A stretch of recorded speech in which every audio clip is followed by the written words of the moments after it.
Thank you so much for joining us. I'm Jen, and welcome to another episode of Blockchain Banter.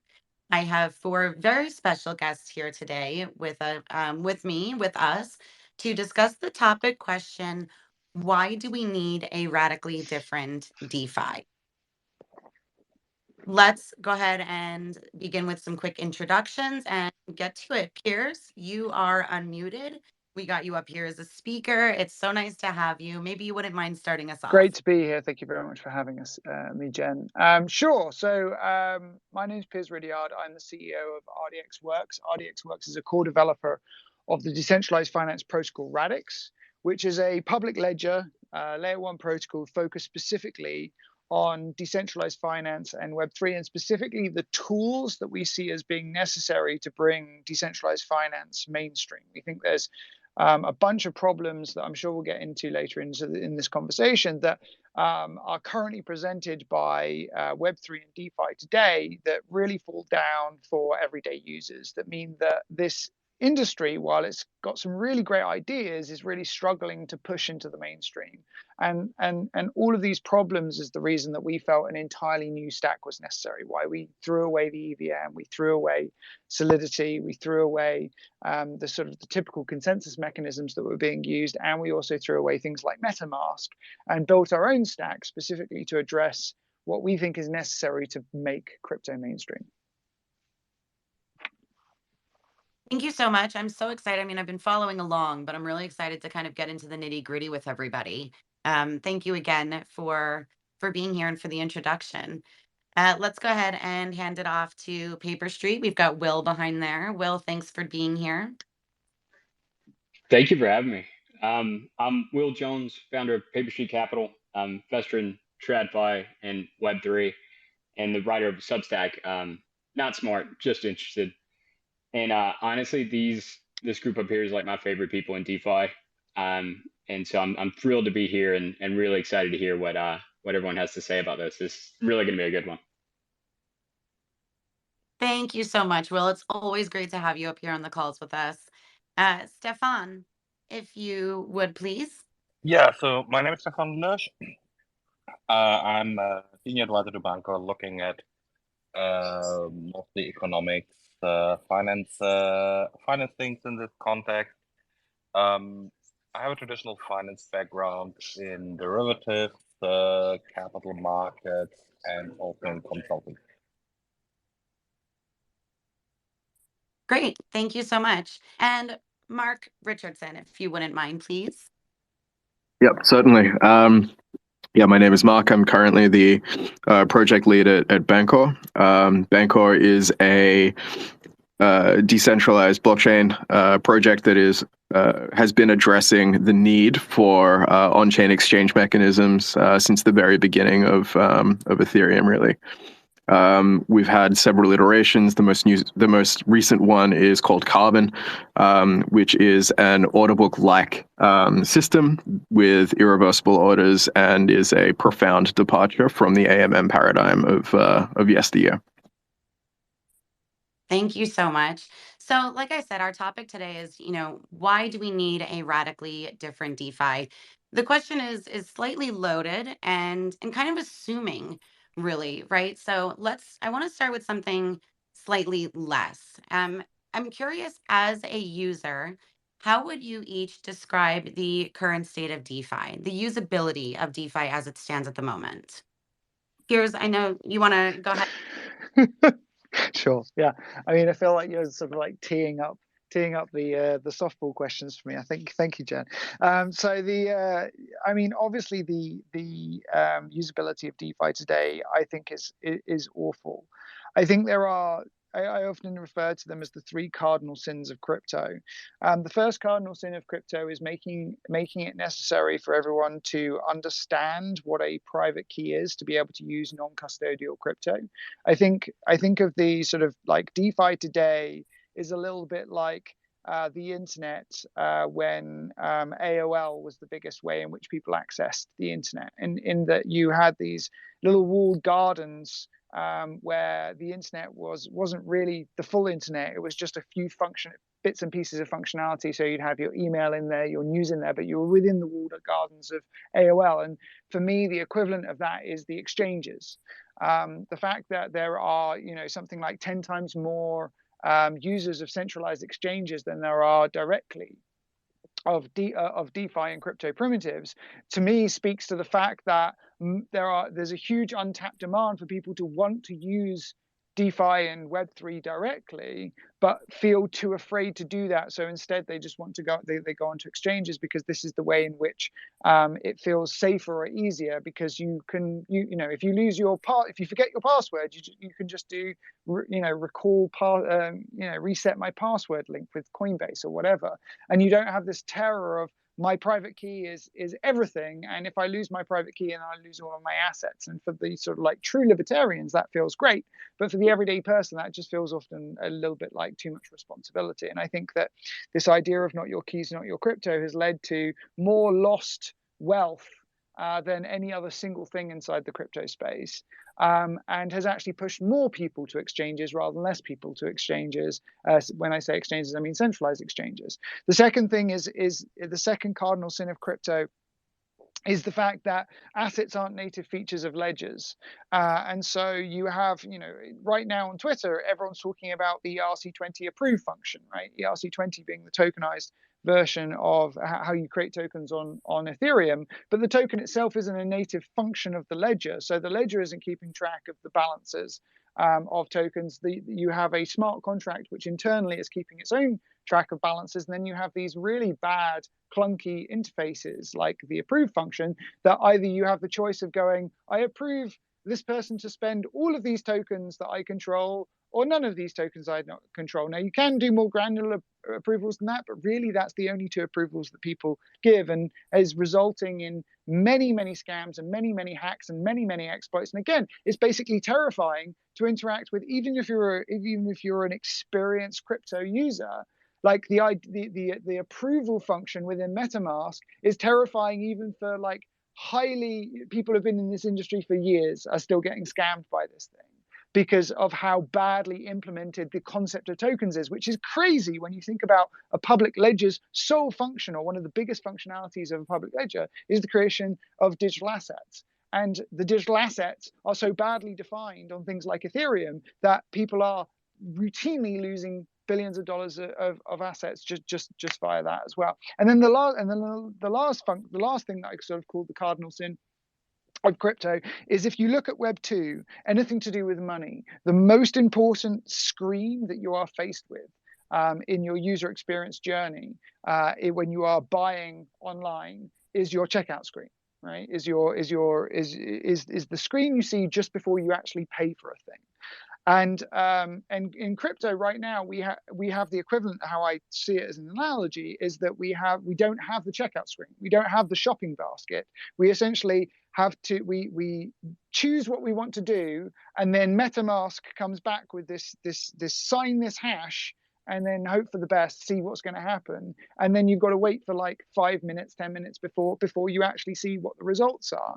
And all of that for someone who's been in crypto for a long time, that's just like, it's what crypto is. But for new people coming in, the idea that I can't review in my wallet what I'm about to do, I can't actually see all of the actions I think I'm going to take. What app am I interacting with here? How much money am I going to get back? All of these things aren't visible. And then I click confirm, and then I wait. And maybe it went through, or maybe it didn't. Maybe I got scammed. And it's generally like the most terrifying 5 to 10 minutes of any new users of crypto's experience. And that, from the point of view of an experience, is also completely awful. And the idea that I can't see line by line what it is that I'm actually what's going to happen when I interact with a exchange, when I interact with with anything, means that, again, completely terrifying for the everyday user. So we are constantly pushing people, even though I think the world at large is really starting to understand how valuable not just crypto is these days, but also smart contracts. But still, meaning having these three cardinal sins: the idea of private keys being something you have to control, the idea that you can't, that the assets aren't a native function of the ledger, and the idea that you can't review what actions you're about to take when you're dealing with tens, hundreds, or millions of dollars. All of those things, it just means that DeFi is never going to go mainstream. Web3 is never going to go mainstream until those things are solved. If I can add to that, Of course. the first time I saw on Radix what Pierce described, I nearly flipped a table. It was just like, he's exactly right. The way I think about it too, you hear the phrase like next billion users and all this. Like, you understand, even the 100,000th user, you have to come so far to them. So the way I think about it is, think of grocery delivery, like how that's developed. Amazon got in like, okay, we'll bring the groceries to you. And everyone's like, how much? And people get on board. Walmart gets in there and they're like, okay, we'll put a body cam on somebody and put it in your refrigerator. Like, please buy from us. And still, everyone's just so fickle. They're very, very fickle. And every customer, like every user, which I'm going to use interchangeably, but it has to be insanely easy. And Radix honestly was the only one I've seen so far that's like leaving that space of, this is built for engineers, and actually making a space that's built for users. And it, like, you just got to keep lowering that bar to get, to get people to transition from Web 2 Web 3, because like, if there's not a lot of pain, like, why move? And but the description on like that panic, that has got to go away. The panic of understanding what the transaction's happening and like what exactly everyone's doing here. Like, these are big, big problems that have to be solved. And honestly, like, Radix is really going after the right elements here. Thank you. I think, yeah. So maybe if I can, I don't have much to add to what's already been said, but maybe I can summarize it a little. I think that there's two components to these answers. The first one is the user experience, which, as Piers has, I think, has articulated already very well.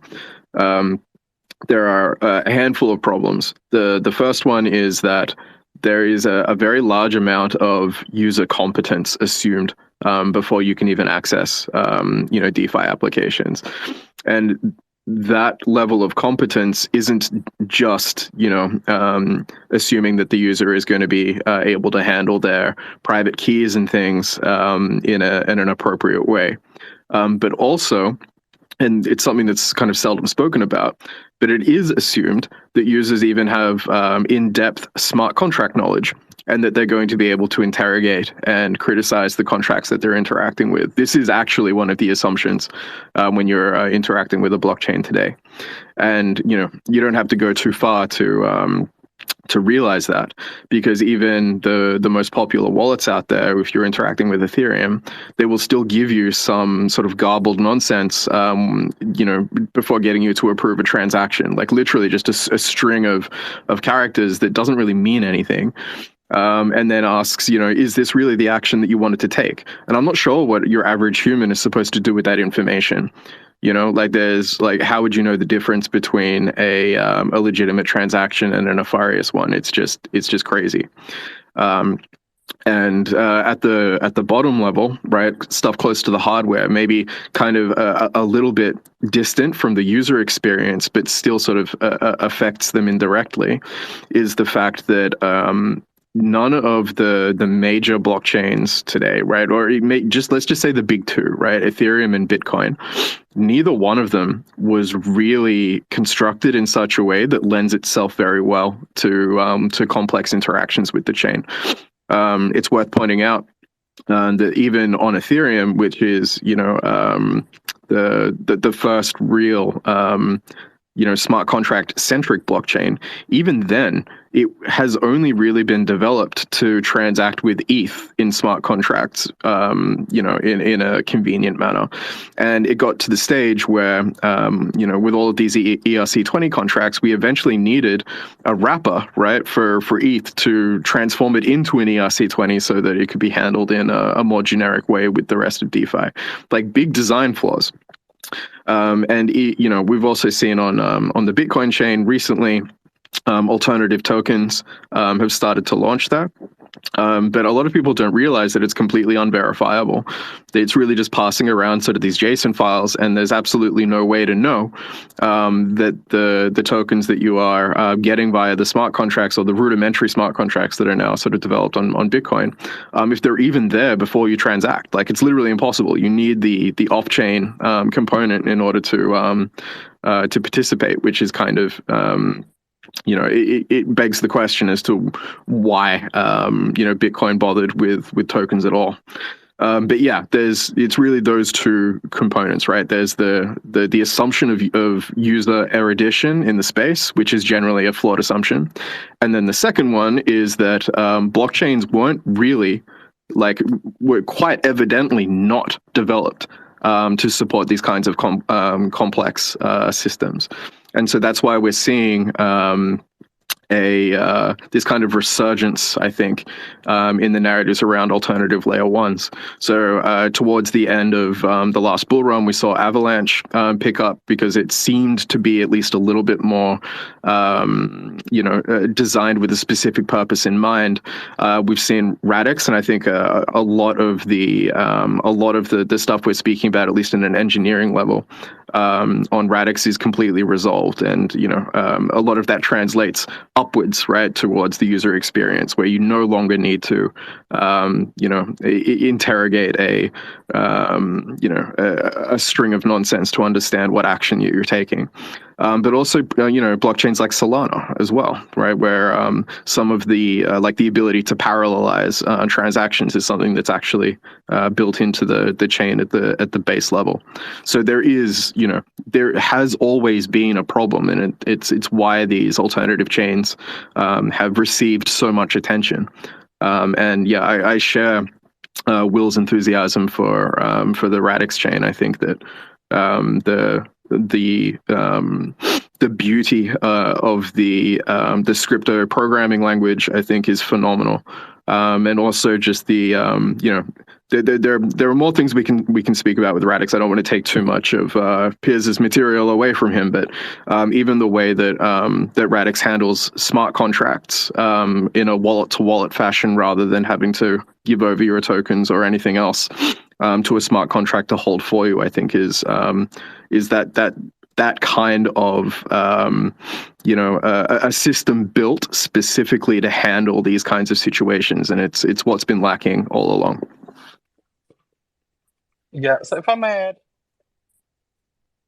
add, I think the first thing which is important, is to take a step back, because what does DeFi mean versus TradFi? And that's kind of a lot of the Twitter discussions always go, wow, but this is not DeFi, but this is not DeFi, but this is not DeFi.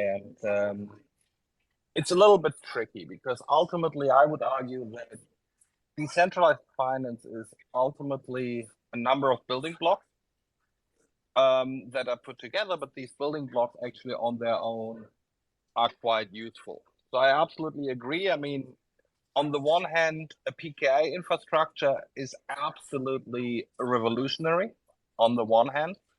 On the other hand, a PKI infrastructure without multisig is a complete disaster. And if I think the one original sin of Ethereum was not to have a native multisig, and the new sin of Ethereum is to do some funny, weird method of multisig that doesn't really solve anything, that is super cumbersome just in order to maintain compatibility. So where I would not agree that the other original sin of Ethereum is this being complex, not having a token model, is just not built with this particular use case in mind. The more generic you are, well, the more specific you are, the fewer things you could do. And Ethereum is a bit of an experimentation field. When Ethereum was built, no one knew what it was to be used for. And then obviously people realized that the killer application is what Ethereum already did. It's an ICO. So why don't we all do an ICO? And then the rest is history. But this is still the biggest use case. But it wasn't actually clear that moving a lot of tokens around in smart contracts is a use case. And yeah, as Mark said, there are a number of blockchains that have tried to address this. Avalanche, etc., has this specific token chain, and then the expert smart contract chain, etc. But which one is ideal is going to be an interesting question. And the other interesting question is the one that is going to be ideal, is this going to be the one that will win? Because there's obviously always this massive, we always see that current standards are just live forever and ever and ever. And even if they're bad, they still live. See multisig on Ethereum because we try to shoehorn it in rather than doing something proper as we should do at this stage. And also tokens are shoehorned into Ethereum with all the problems that we have. But I do agree that we do need a different design for DeFi. DeFi is not scalable. DeFi is not on Ethereum. It's not scalable. It's not.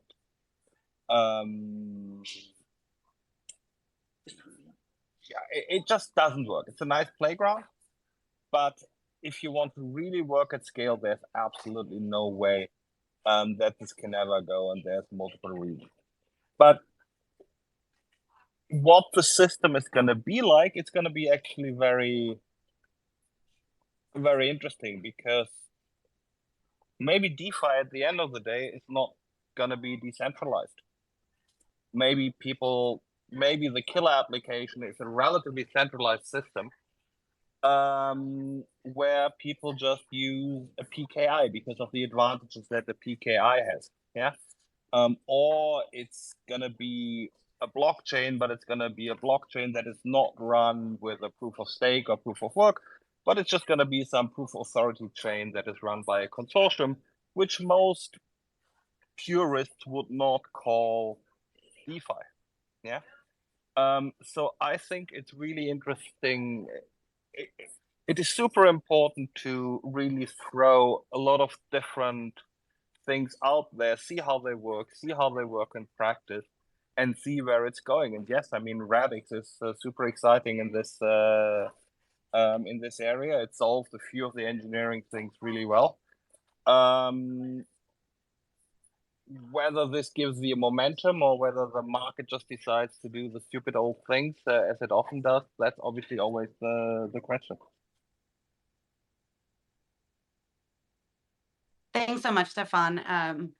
It's funny because I was just talking about hosting a new call called Unpopular Opinion, and I feel like your comment with that maybe DeFi won't be decentralized. Like I feel like that's a topic in and of itself. Piers. Yeah, I was going to jump in on that, and then I was like, it's not technically this topic, but I think there's a lot of interesting debating material there. Yeah, and again, like I like drawing corollaries with the internet. I think that there were corollaries in the internet as well. That wasn't sure whether or not internets or intranets were going to be the thing, and a lot of people felt at certain phases of the internet that intranets, company-run intranets, were actually going to be the thing. In fact, Bill Gates wrote an entire book about it. Turned out to be wrong, and I think that there's something that people did miss the point when it comes to these things, which is the importance of open permissionless systems versus permission systems, and the activation energy required to continually expand open permissionless systems is strictly lower than a permission system, which is why I think that consortium chains are ultimately going to die. But in absence of a regulator. Even with a regulator, regulators act within national boundaries. And while the SEC is doing its best to be the global cop of the world, I think that you can run corollaries with this with the internet. The internet, people thought that when the Digital Millennium Act came out, that was going to be the end, and there wasn't going to be such thing as digital first publishing, and it was all going to be run by the old publishing houses because now they have the Digital Millennium Act and they could take down any website or server. But that also turned out to be wrong. So I don't think even in the event of legislation and a regulator, the power of this innovation, the ability for people to be able to build things that weren't possible before, and for new business models to emerge as a result of what that business enablement is. We currently don't know what that's going to look like, in the same way we didn't know what the internet was going to look like, and what social media was going to look like, and what the enabled business models post the internet being usable for everyday people was actually going to mean for the creation of new business types. And I think that fundamentally what we're doing is we're applying our current thinking of what finance looks like today on what it might be applied to for these products in the future, which is, again, if you look at history, that's just not been true for technology. Yeah, look, I mean, we can discuss this in a few years again, but I don't think personally the regulators are going to go away. And they didn't go away on the internet. There is sort of an equilibrium, which is obviously not everything is regulated, but at the same time, they got us all these beautiful cookie banners on every bloody website. So certainly regulation did make an impact. And sure. I do think that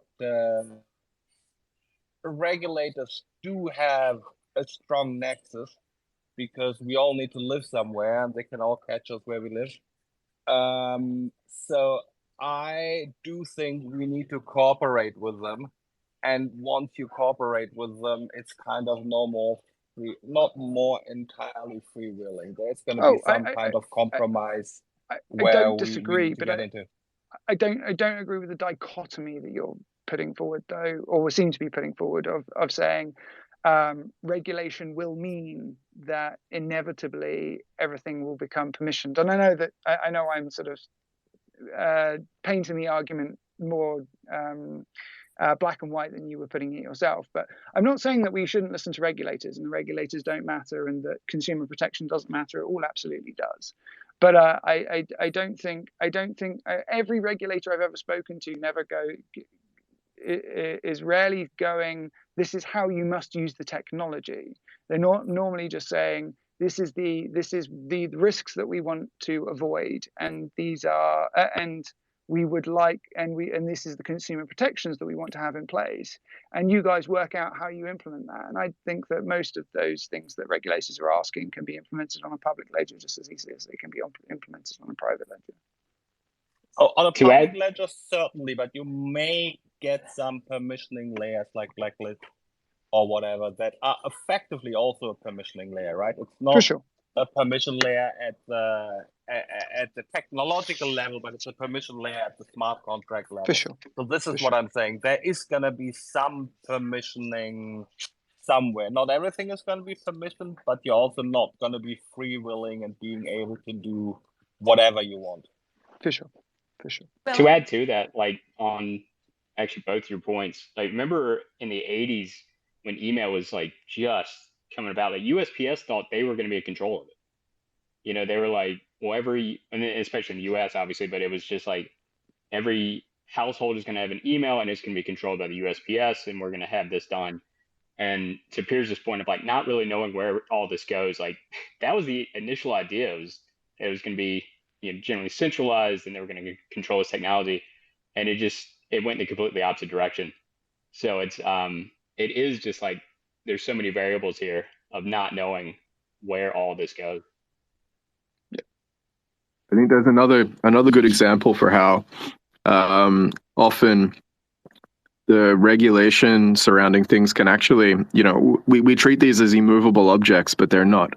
They do often adapt and change as as consumers decide what technologies they want to use.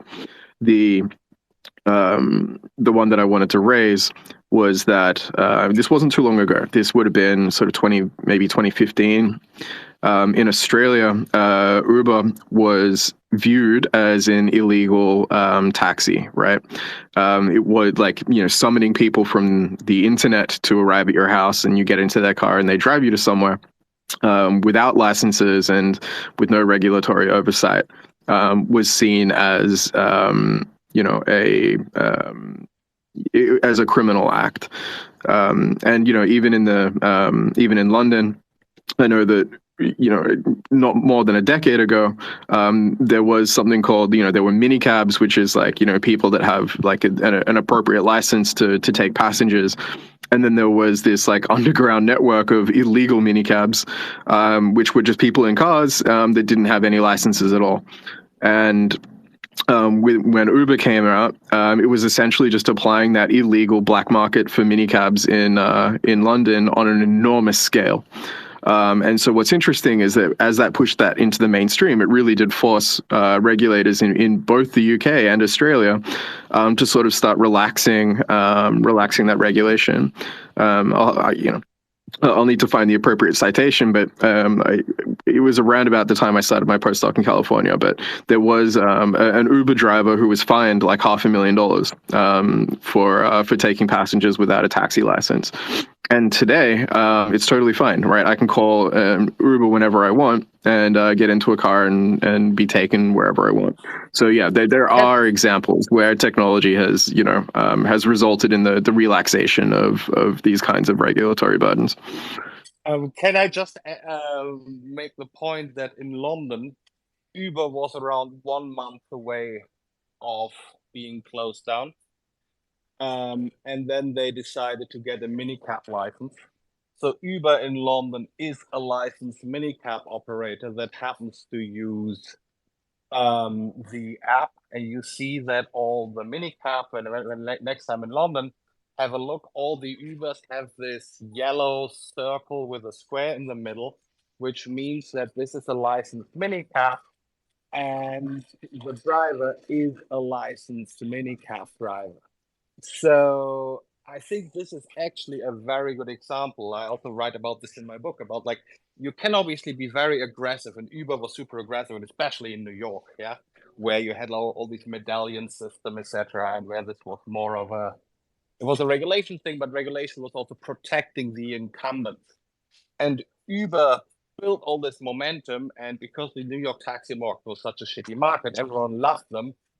And then this made this momentum so strong that that it flipped over. And it would be great if in DeFi we could also have a value proposition like this, where essentially also, yeah, we go into this, okay, we're changing the way things work. And yes, it absolutely changed things in London for the better, because now you can properly hire a taxi, because now everyone has like a really nice taxi hailing app.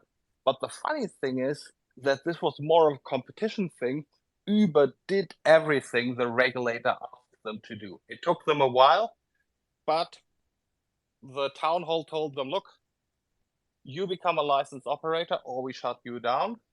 Uber was bitching a bit, if I remember this well, so I don't want to get any Uber lawyers here to tell me I'm wrong, but my understanding was that they were trying to actually see who blinked first, but my recollection is that Uber blinked first, and briefly before the deadline, they said, okay, we're going to set up a London entity specifically for London. This is going to be a licensed operator. We're going to have these things. And so that's the thing. These systems integrate. Yeah, it's not separate systems.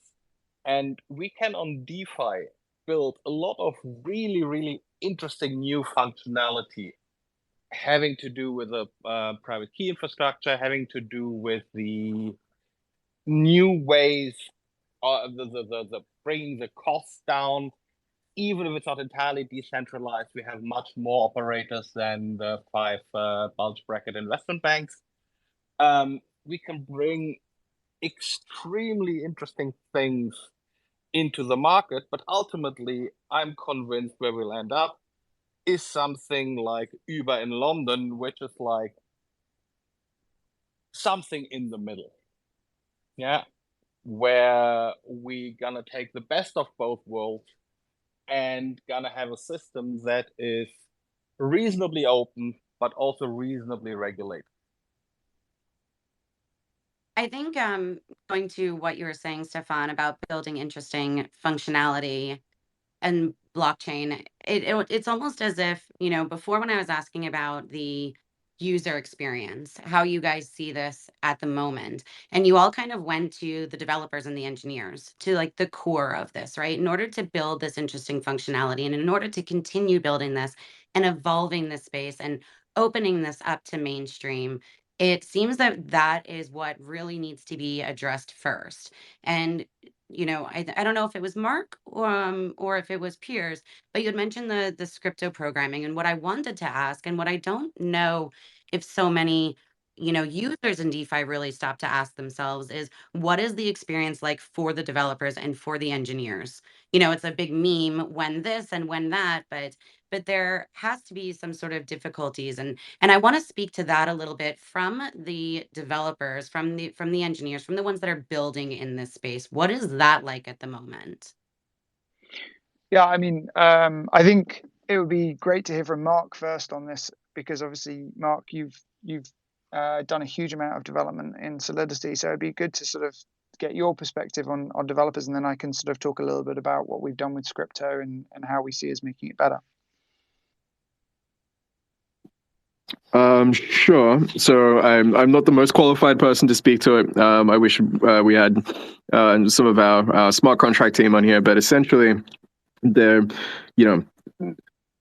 Solidity is fine. I think what we were speaking to before was essentially that you have to work within the limitations of the blockchain. So, for example, if we talk about just the way that transactions are processed on Ethereum, they are ordered, right? It's always one transaction, then the next one, then the next one. And one of the things that this means two things that can affect the user's experience of the chain that they're using. The first one is that if you've got a transaction that's not overly interesting to the block builder, then it can get pushed back, and you may not get that transaction confirmed for quite some time. And then the second one is that because the block builder can basically has the freedom to decide how these transactions are composed together in what order, this is kind of the origin of a lot of the DeFi exploits that we've seen, including things like front running and sandwich attacks. With respect to what you can actually achieve on a chain, even with the development of Carbon, one of the things that is limiting is the precision that you can actually calculate things at, and how much data you can actually store.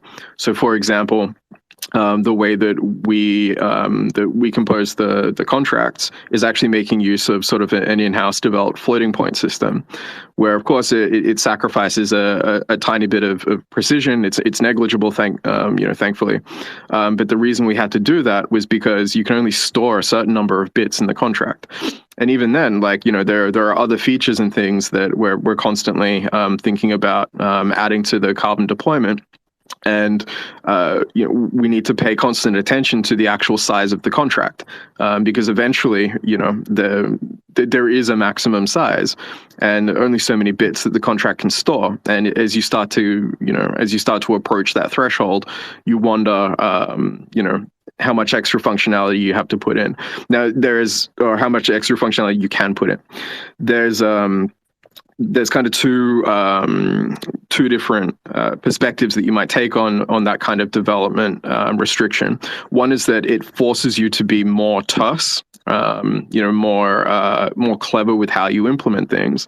But then the opposing view is that it is unnecessarily restricting how complex or how sophisticated a system that can actually be built. So yeah, there are these types of issues, and with all systems on Ethereum, we still need to dedicate contracts and things to storing tokens.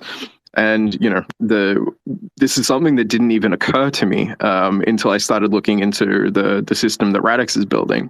But there's actually no special requirement that a smart contract should even have, the prerequisite that you give all of your, tokens up to it, right? It's one of those things that after you see it presented, you realize the obviousness of it.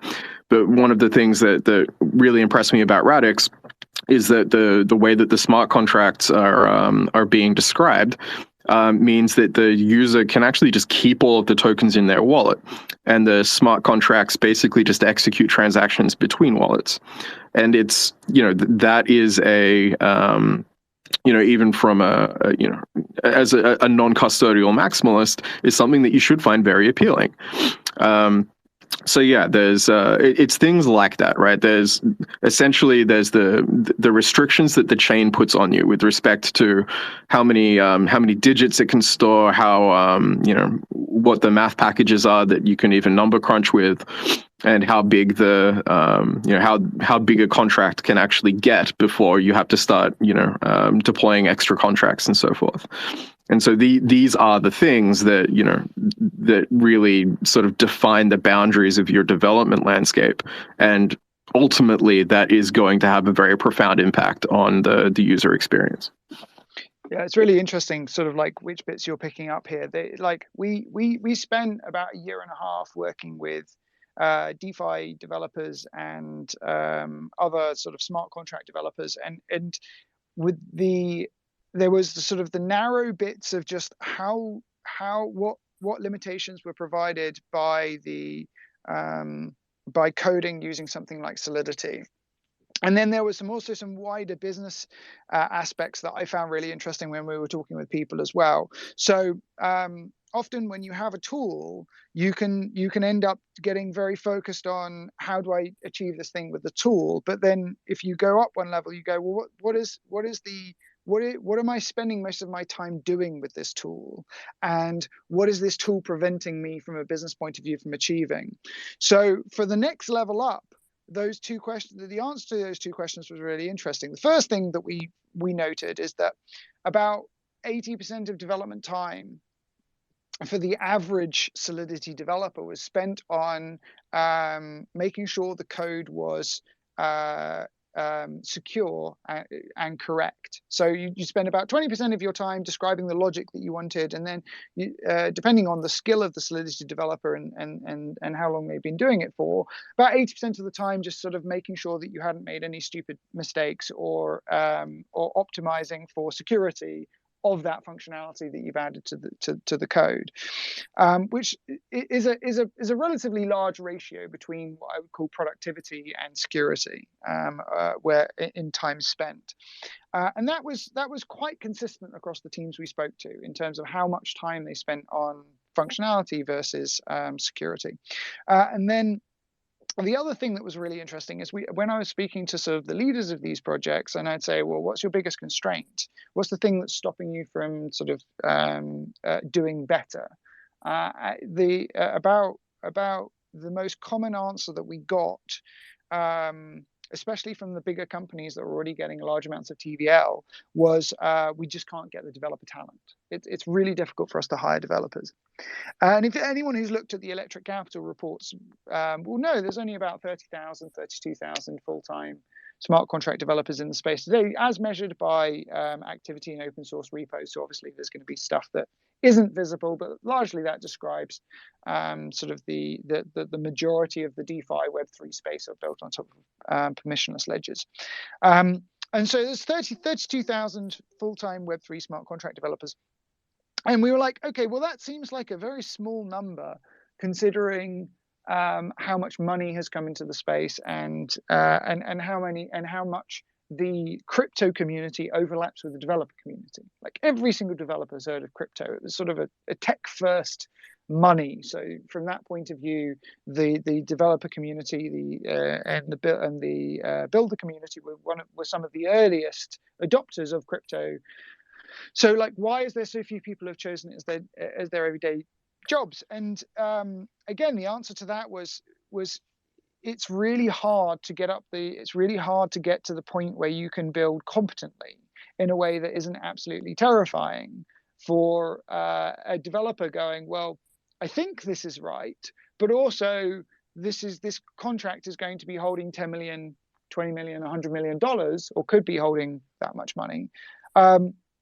So I don't know, and that lack of certainty around whether or not this thing is secure, even after you've gone through audits and stuff like this, creates a huge amount of stress on projects and developers in the space, like a huge amount of stress and anxiety, which means that often leads to sort of burnout in people.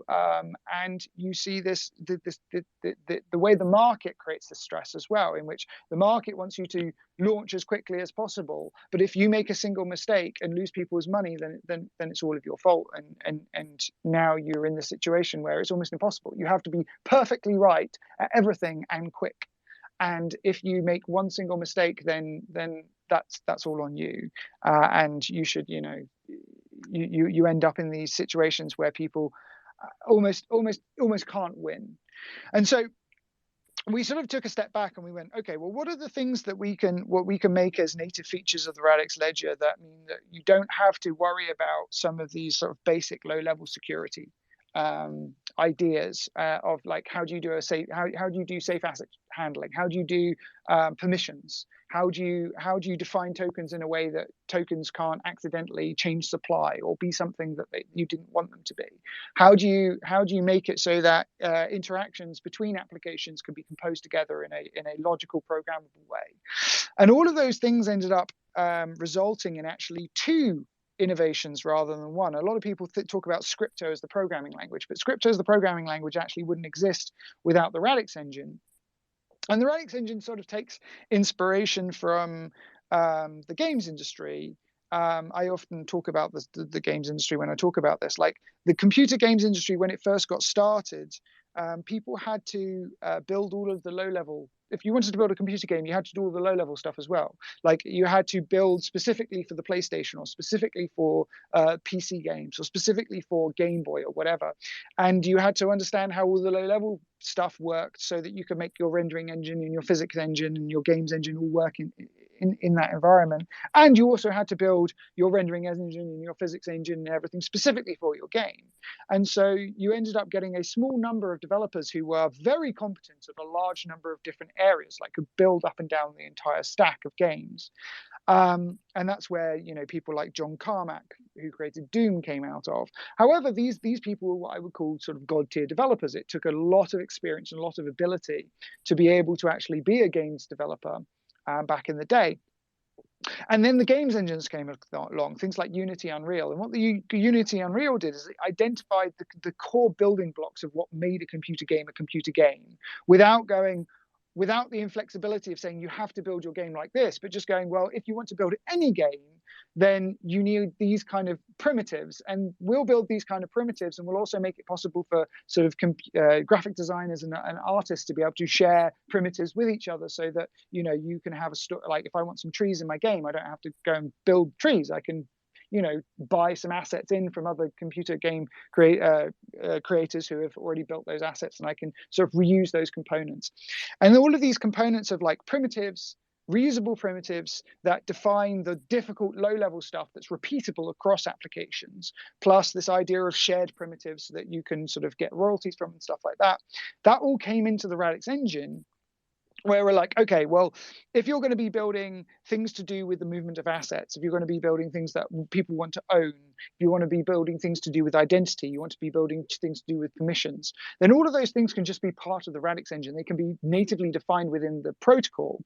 And if you natively define them in the protocol, not only do you have to use a whole lot less code to be able to define these things, as sort of Mark was alluding to, you can also guarantee, you can actually create much more security about how things are defined in the first place. So how permission sets are defined in the first place and how permission sets are used, how digital assets are defined in the first place and how they're used. And you can actually make these lower level features of the ledger, which means that you get a whole bunch of benefits, but you get this repeatability from a developer point of view. Now I don't need to worry about the concept defining a permission stack when I'm trying to create smart contract permissions within my application, so that I can't end up in a situation where permissions escalation can mean like I can get hacked. I can define more closely the idea of handling of assets, so I can't do things like signature manipulations, and I can't do things where if I have transferred an asset to one location, I've forgotten to deal with the change, and if I've forgotten to deal with the change, then some assets just disappear as a result of a fault in sort of like my handling of assets. All of that handling of assets is now done by the Radix engine. So all of those things are given to developers. And what we found from doing that is we basically were able to significantly reduce the number of vectors, the number of places in which you could create problems in your smart contracts in the first place. Now, obviously, it doesn't stop people from being able to be idiots, but it substantially reduces the number of ways in which you can make mistakes. I mean, a great example of this as well is like with the Radix engine and how we've created cross smart contract calls. We've essentially removed the ability for reentrancy to end up in a recursion error that means that you can drain funds from something. So all of these beautiful sort of things that a developer really cares deeply about when they're trying to build a smart contract application, because they care about the security, is kind of given to you. So you can massively reduce the amount of time that a team is spending on security worries. They still have to spend some time on it. I'm not saying that you build something on Radix and magically it's all secure and you never can get hacked. I'm just saying that many of these security vectors that can be problematic when you're building an application go away as a result of these primitives being built into the ledger. But then you have Scripto. And our whole goal with Scripto was going, well, if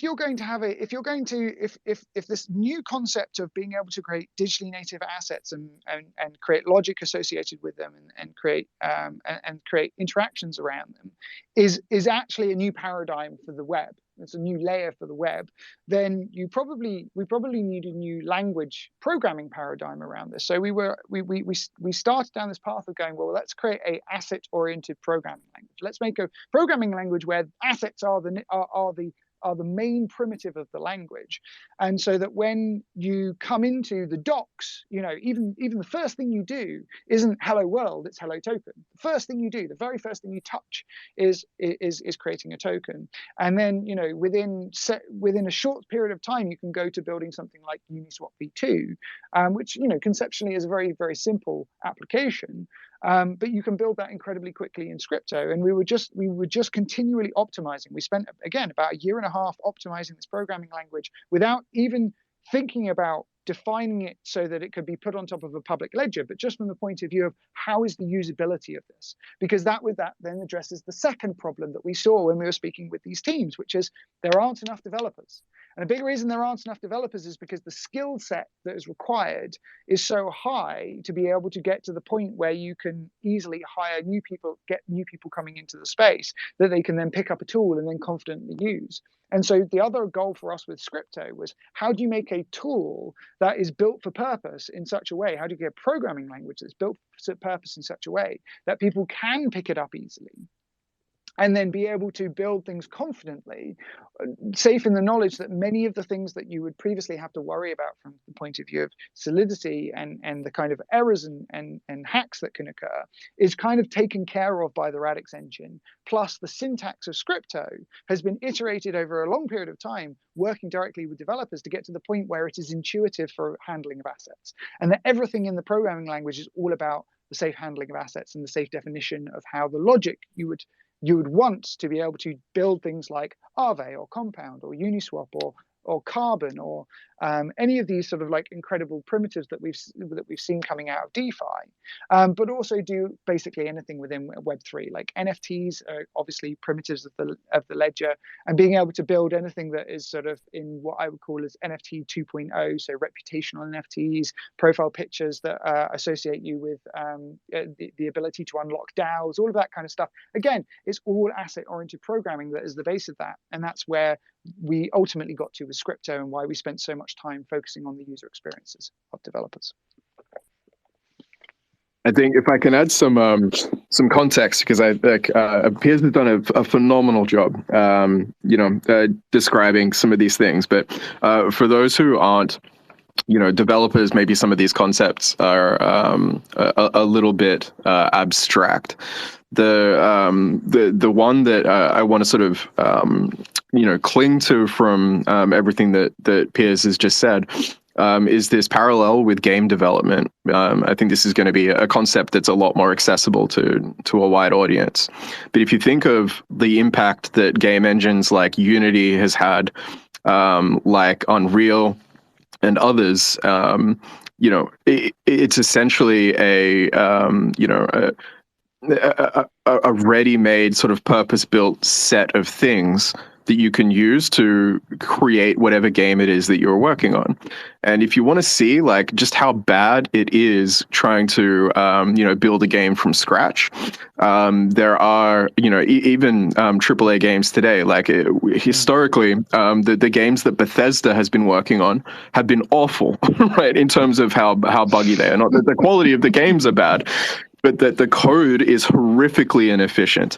And one of the things that's been constantly coming out of the community of consumers there is that whatever game that they're building next, like please just use one of the existing game engines, because you're wasting so much time building these things from scratch. And if you want to get even closer to how these how these things go and how difficult it is to actually build a working game engine, I would also encourage people to have a look at some of Jonathan Blow's YouTube interviews and things. So he's been working on a game engine to replace C called Jai. And again, it's not going to be like super accessible to the widest possible community, but the arguments that he makes there are just as applicable for DeFi applications as they are for game applications. So the idea here is that rather than entrust everyone to use Solidity, which is very, very close to the hardware, and rather than have to sacrifice the kind of flexibility that you have to sacrifice when you're using the more sort of, like training wheels programming, like smart contract languages like Viper, is that you can have a dedicated set of like pre-made functions. That means that developers have the sort of the peace of mind that the things that they're building are going to work correctly the first time, every time. And I think that's the best parallel. And yeah, it probably the easiest way to understand exactly what the stack at Radix is offering. Thank you guys You so just totally triggered me with the Bethesda analogy, because I'm like, everyone loved Skyrim in 2011, and we're like, we would like more of that. And I'm like, okay, here's Fallout 76. Like, damn it, Bethesda. Like, get it together. Piers, I know that I'm sorry, I don't mean to cut you off. I know that a couple of you have to drop, and we had a late start with the Twitter Spaces issues. So I want to apologize for that. We did go slightly over the hour. We have 2 listeners that requested to speak. Oh, well, one of them just dropped. Rick, you're up here with us still. I want to give Rick a chance to, Rick, if you want to address any one of our speakers and ask a question or comment on any of the discussion that had taken place so far. Can you hear me? Now we can, yes. Okay, great. Yeah, I was just going to say that there's a lot of evolution that's taking place in DeFi, and I think that what I've seen with Carbon and what Mark and the Bancor team are doing, and especially what I've learned from meeting Piers and seeing what Radix is doing, is it is just a completely different view. Whereas I see a lot of rebaking or just slight modification of what is existing in the market already, coming from a lot of other players. And I think that for us to be successful, I'm so excited to hear when Piers talks about that something completely different needs to come to the market, because I've articulated for a long time that as much as people love Ethereum and it's kind of the whale chain, it's seriously substandard for what's going to be needed for mainstream. And the more successful it becomes is the more complicated and clunky that's actually going to get. And I'm just excited to hear that between the DEXs that are rolling out with Carbon and hopefully we'll see that as well on Radix, that DeFi is about to get very, very exciting again. Thank you so much, Rick, for joining us. And it's true. I think it was just on a recent call, Mark was saying that Carbon is a whole new way of looking and dealing with on-chain liquidity. So, we do have to call it. Unfortunately, I would love to continue the conversation. But before we drop, I want to give, in the beginning, we did a slight intro. Piers, I know that you got to speak to Radix a little bit more, but I want to know, how can our listeners learn more on their own? I'd love to have a part two and kind of continue and break it down a little bit. I feel like there's still a lot of the nitty gritty that we can get into. But if you wouldn't mind, what is the best way? What is the best outlet? Is it your YouTube? Is it your Twitter? Yeah, I mean, I'd say that the best place to get started is we did a keynote video, keynote presentation back in December called RadFi. So if you go to radixdlt.com, radixdlt.com, you will see a link to RadFi at the top. I highly recommend watching that video. It gives a full overview of the Radix tech stack and the mobile wallet and all of the user experience advantages that we've sort of built into the Radix stack. And then Twitter, the Radix at Radix DLT, the Radix Twitter is a great location to sort of keep tapped into the Radix ecosystem. I see many of those people in the Radix ecosystem have joined this call today, so huge shout out to you guys. Thank you so much for coming along. But if you want to sort of see more of what's happening in the Radix ecosystem and what kind of incredible things people are building using that stack, then subscribe to our, follow us on Twitter, and you'll be able to start playing with some of those applications very soon. The Radix mainnet Babylon, when the smart contracts go live on Radix and when people can start using all of these things that we've been talking about as end users, is the 27th of September. So that's coming up. So again, stay linked in on Twitter, as in stay looped in on Twitter for that news, and make sure you check out some of the materials we have on YouTube as well. Amazing. Thank you so much. I did go ahead and pin the site that you were speaking about. If it's the same video that I'm thinking of, I knew exactly, well, I had an idea of how you would describe the state of DeFi from that keynote. It was wonderful. And just as much as Piers is recommending that you go ahead and give it a listen or watch it, I do also. Will, if you would, if anybody wants to go ahead and read your Substack, they want to know more of what your writing is, how would they go about doing that? The Substack is not smart, just interested. I have a link in my bio and Twitter, but we all know what's going on with Twitter, so hopefully it'll take you there. But it's just random thoughts, really, just what's going on in business and life and all that, and I try to make it interesting. If it's interesting to me, it'll write well, and hopefully y'all enjoy it too. So please check it out.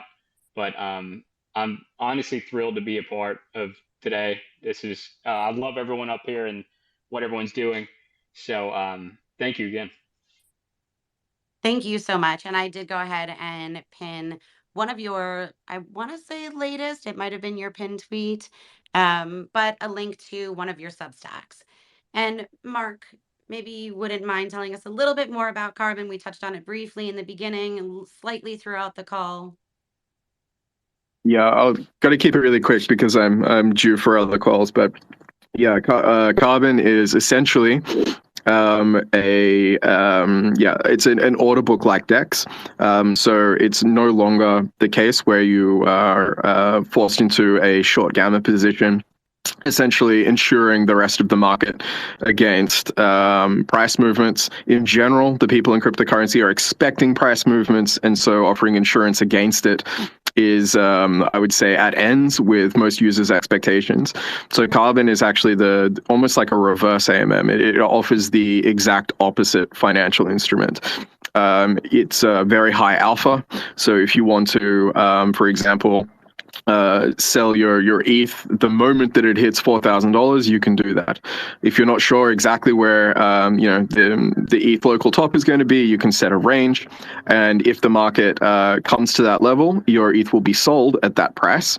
And if the market then capitulates back from that level, your sales are final. So you no longer have to refund the market after having sold your tokens. We offer the ability to set up what's called rotating liquidity, which is essentially two limit orders that are linked together, meaning if you want to sell your ETH at 4,000 but then rebuy it as it comes back down to, 3,000 or 2,000 or whatever, then you can do that as well. And you can trade this perpetually. So you can keep those strategies running indefinitely, and you never have to pay the gas for the trades that it's executing. So it's a very unique perspective on on-chain liquidity, and we think that it's going to be a mainstay, I think, of how DEXs operate in the future. Carbon at the moment is deployed on Ethereum mainnet, but as a project, we are blockchain agnostic, and so we're always looking for for opportunities to release our product on other chains. Piers and I have obviously been speaking for years now about what's happening in Radix, and I'm looking forward to continuing that collaboration after the Babylon mainnet release, I think, which is due in September. Amazing. Thank you so much. Thank you to all of our listeners. Thank you to the speakers for joining us, to our guests. I went ahead and pinned a couple of things to the top. If you want to learn more about Carbon, you can follow us on Twitter, Carbon on Twitter at Carbon DeFi XYZ. It is the same for the Carbon Telegram, Carbon DeFi XYZ. There is an ROI trading competition that ends today, actually. I went ahead and pinned the latest community update, which shows some of the top leading strategies and the results of them so far. Definitely interesting results. Any questions? My DMs are also always open. And as always, thank you everyone so much for joining.